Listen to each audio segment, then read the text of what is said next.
Cyber തട്ടിപ്പ് തടഞ്ഞ federal bank വീട്ടമ്മയെ തട്ടിപ്പിൽ കുടുക്കാൻ ശ്രമിച്ചത് എഫ്എക്സ് റോഡ് എന്ന ഓൺലൈൻ ആപ്പിൽ പണം നിക്ഷേപിച്ചാൽ ഇരട്ടി പണം നൽകാമെന്നായിരുന്നു വാഗ്ദാനം.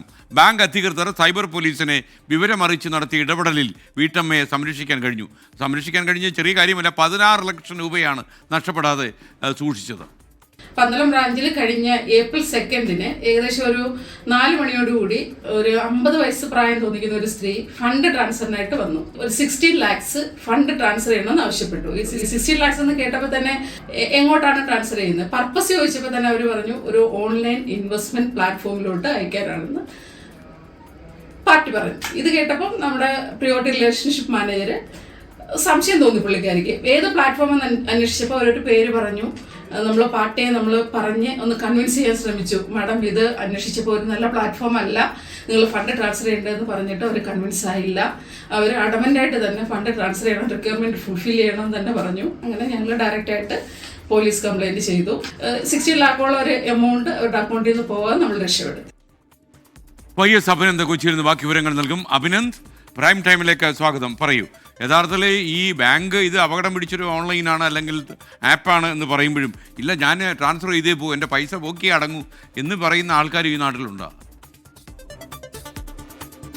പത്തനംതിട്ട പന്തളം സ്വദേശിയായ ഒരു വീട്ടമ്മയാണ് 16 ലക്ഷം രൂപ അടിയന്തരമായി ട്രാൻസ്ഫർ ചെയ്യണമെന്നാവശ്യപ്പെട്ട് ഫെഡറൽ ബാങ്കിന്റെ പന്തളം ബ്രാഞ്ചിനെ സമീപിക്കുന്നത്. 16 ലക്ഷം രൂപ ഉടൻ തന്നെ ട്രാൻസ്ഫർ ചെയ്യണമെന്നായിരുന്നു ആദ്യം ഈ ബാങ്ക് ഉദ്യോഗസ്ഥയോട് ആവശ്യപ്പെട്ടത്.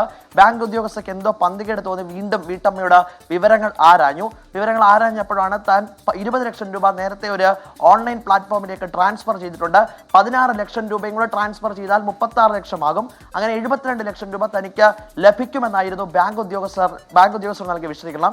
ഇത്തരത്തിലേക്ക് ഒരിക്കലും 16 ലക്ഷം രൂപ ഒറ്റയടിക്ക് ട്രാൻസ്ഫർ ചെയ്യാൻ കഴിയില്ല, അതിന് ചില നടപടിക്രമങ്ങൾ പാലിക്കണമെന്ന് ബാങ്ക് ഉദ്യോഗസ്ഥർ പറഞ്ഞു.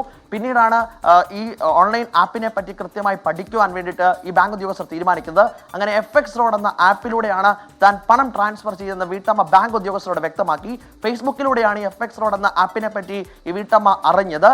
പിന്നീട് എഫ്എക്സ് റോഡിനെ പറ്റി ഈ ബാങ്ക് ഉദ്യോഗസ്ഥർ തന്നെ ഗൂഗിളിൽ സെർച്ച് നടത്തി ഒരു അന്വേഷണം നടത്തിയപ്പോഴാണ് ഇത് വലിയ കൊടും ചതി ഇതിന് പിന്നിൽ ഉണ്ട് എന്ന് മനസ്സിലാക്കുന്നത്. ഇത്തരത്തിലേക്ക് നേരത്തെയും ഈ എഫ്എക്സ് റോഡിനെതിരെ പരാതികൾ ഉയർന്നിരുന്നു. ആദ്യഘട്ടത്തിൽ ഈ വീട്ടമ്മയോട് ഈ കാര്യം ബോധ്യപ്പെടുത്താൻ ശ്രമിച്ചപ്പോൾ ഈ ഉദ്യോഗസ്ഥരോട് കയർക്കുന്ന സാഹചര്യമാണ് വീട്ടമ്മ ഉണ്ടായത്. പിന്നീട് പത്തനംതിട്ട സൈബർ പോലീസിനെ ബാങ്ക് ഉദ്യോഗസ്ഥർ വിവരമറിച്ചതിനെ തുടർന്ന് ബാങ്ക് ഉദ്യോഗസ്ഥരും സൈബർ പോലീസും നടത്തിയ ശ്രദ്ധേയമായ ഇടപെടലാണ് പിന്നീട് വീട്ടമ്മയ്ക്ക് കാര്യം ബോധ്യപ്പെട്ടത്. അങ്ങനെയാണ് 16 ലക്ഷം രൂപ അവർക്ക് നഷ്ടപ്പെടാതെ തിരിച്ച് ലഭിക്കാനായത്. അങ്ങനെ ഈ ബാങ്ക് ഉദ്യോഗസ്ഥ ഇടപെടലിൽ സൈബർ പോലീസിന്റെ ഇടപെടൽ വലിയ തട്ടിപ്പിൽ നിന്നാണ് വീട്ടമ്മയെ രക്ഷപ്പെടുത്താനായത്. Okay, YS Abhinand, thank you. പ്രിയപ്പെട്ട പ്രേക്ഷകരോട് എനിക്കൊന്ന് പറയാനുള്ളത്, നിങ്ങൾക്ക് ഏതെങ്കിലും സംശയം തോന്നുന്ന ഓൺലൈൻ പ്ലാറ്റ്ഫോമുകളോ അല്ലെങ്കിൽ ആപ്പുകളോ ഉണ്ടെങ്കിൽ നിങ്ങൾ ബാങ്ക് അധികൃതരുമായി സംസാരിക്കുമ്പോൾ അവരിതിൽ സംശയം പറഞ്ഞാൽ അവർ പറയുന്ന വഴിക്ക് നിങ്ങൾ പോകണം. കാരണം അവരിതുപോലെ എത്രയോ കേസുകൾ കാണുന്നതാണ്. അല്ലാതെ നമ്മൾ ഈ ആക്രാന്തം കയറി ഈ പെട്ടെന്ന് 19 ലക്ഷം രൂപയുടെ നമ്മുടെ അക്കൗണ്ടിലേക്ക് വീഴും എന്ന് കരുതി തട്ടിപ്പിന് നിന്നു കൊടുക്കരുത്.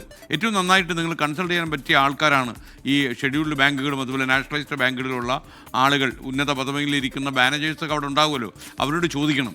അല്ലാതെ നമ്മൾ പിടിച്ച മുയലിന് 3-4 കൊമ്പെന്ന് പറഞ്ഞിട്ട് നമ്മൾ അപ്പം തന്നെ പൈസ ട്രാൻസ്ഫർ ചെയ്ത് അപകടത്തിൽ വിടരുത്. മലയാളികളെയാണ് ഏറ്റവും തട്ടിക്കാൻ എളുപ്പം എന്നൊരു ചിന്ത ഇപ്പോൾ ഉത്തരേന്ത്യയിൽ ഈ തട്ടിപ്പ് നടന്ന പല ആളുകൾക്കും ഉണ്ട് എന്ന രഹസ്യം കൂടി നിങ്ങൾ മനസ്സിലാക്കുക.